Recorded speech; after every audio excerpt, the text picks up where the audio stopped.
ስሜ መሰረት መምሩ ባላለው የሚሰራው ተዘዋዋሪ መምህርት ስፔሻል ኒድስ ላይ ነው። ሻሸመኔ ውስጥ ያሉት ልጆች ብዙ ችግሮች ያጋጥማቸዋል።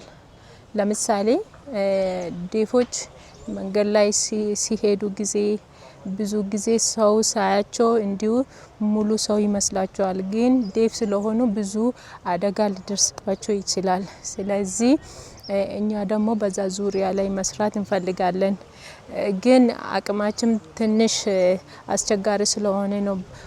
መጀመሪያም በተፈጥሮዬ ራሱ እኔ በጣም የተቸገሩትን ሰዎችን መርዳትና ብዙ አካል ጉዳተኞችን ሳያቸው በጣም አዝን ነበረ።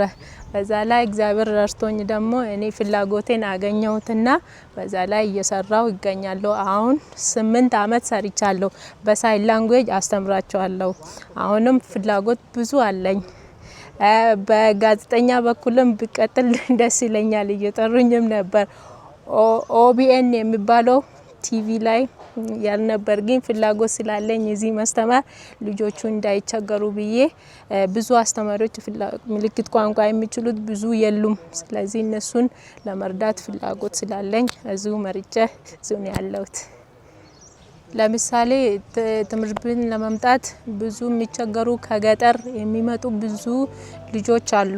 አሁን ፋሚሊ ለቀድም ያልኳቸው እንደነበረው ብዙ ደሃዎች ስለሆኑ ትራንስፖርት የላቸውም። ስለዚህ ለመምጣት ይቸገራቸዋል። ስለዚህ እኛ እዚህ አሁን ቤት ሄደን እየፈለግናቸው እንጠራቸዋለን፣ ግን እነሱም አቅም ስለሌላቸው ልጆቻቸውን መላክ አይፈልጉም።